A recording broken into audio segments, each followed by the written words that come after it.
So it's been a while since we've talked about Ryan's world on this channel, but Ryan's story keeps getting more disturbing. From his parents' greed and their determination to milk every last dollar out of Ryan that they can, to his mother's dark past and the federal authorities launching an investigation into Ryan's parents. There is a lot to get into. The Ryan's World YouTube channel was created on the 17th of March 2015, originally as a toy review channel featuring a 3-year-old Ryan Kaji, who was basically put to work by his parents the second he left the womb. Play with it then?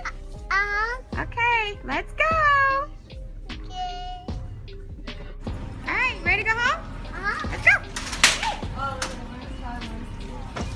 This decision by his parents would make Ryan one of the youngest millionaires in the world at only 6 years old, but would also leave open more sinister questions. Ryan's vast wealth, or we should really say his parents' vast wealth, doesn't just come from the insane 60 billion views that the channel has racked up over the years, which at a $3 RPM would mean the channel has made $180 million on ad revenue alone. That's not counting the toy sponsorships, the TV show on Nickelodeon that Ryan had. He made a movie, he has his own toy line, the list goes on and on. And this vast empire has afforded Ryan's parents the high life. From private jets to huge multi-million-dollar mansions, Loan and Shio Kaji seem to have it all. But it's unknown how much, if any, of the wealth that Ryan generated actually goes to him. But Ryan is 13 now, and he's no longer that cute toddler playing with toys on the living room floor. Yet despite this, Ryan's parents continue to put him out to work as if he was still 3 years old. It is absolutely bizarre to see Ryan at 13 still faking excitement over toys and playing with Transformers as a teenager. This is also the way that the audience seems to feel, judging by the huge dislike ratio and the poor view count on this video. In comparison, at its peak, Ryan's World was raking in billions of views per video, but fast forward to today, it struggles to crack even 100,000 views a video. It seems like Ryan's parents are still trying to relive Ryan's glory days, when he was a cash cow for them. But don't forget, unlike most people, Ryan's glory days were when he was 3 years old. So with the views drying up and Ryan growing up, the Kajis decided to try and stuff their pockets full of cash before the door slammed shut by making a movie. But this greed would backfire spectacularly, as the movie cost $10 million to make and only grossed $600,000 worldwide, leading to a massive loss. There were many posts online of people sitting in empty movie theaters watching this movie. So my family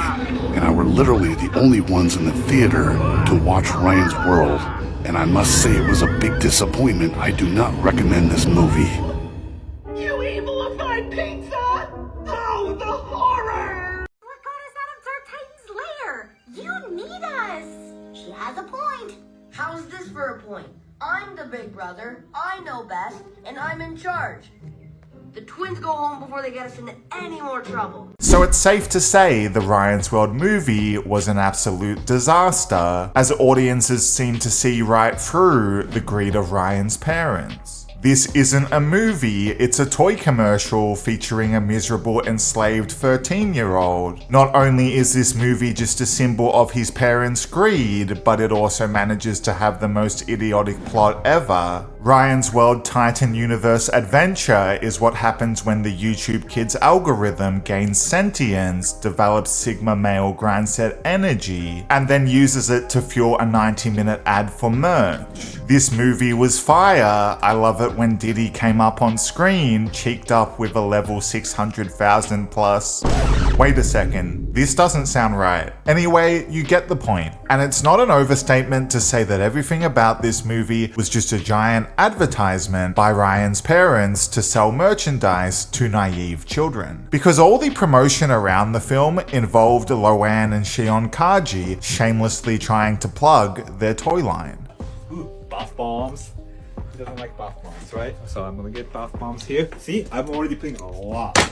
What else should I put? Ooh! The fire truck vehicle. This will be cool. Yeah, so we're having Ryan's World, the movie Titan Universe Adventure party that's coming out. So it's our movie coming out on August 16th, and we're having a party for it. And if our fans shows up, that's what they're gonna get. Surprise! Yeah. Boys. I want to give out all different kinds of surprises. So yeah, this will work. What else should I get? I should get something big, right? Anything big? Oh, this is big. How about this giant safe? Yeah. This is definitely going, and it's super heavy. Woo! Yep. All right, I'm gonna continue more. Ooh, what else? Ooh, piggy bank. Woo! Yeah, so don't forget to check out the movie. Oh, it's Titan Universe Adventure? Yeah, it's coming on August 16th. Yep. Only in theaters. Yep. All right, going to continue to pick out toys for the fans who shows up. I think I cringed watching that. It's clear that no fans showed up because it was just a bad movie, and Ryan's parents' greed is very clear to everyone at this point. But speaking of Ryan's parents, it seems like they haven't always been rolling in their son's cash like they are now. Because in 2002, Ryan's mother was arrested for shoplifting $93 worth of clothing from a JCPenney store. And it turns out that Ryan's mother, Loan Guan, was arrested in 2002 for shoplifting. She was trying to steal around $93 worth of clothing from JCPenney at Alameda Mall in Houston, Texas.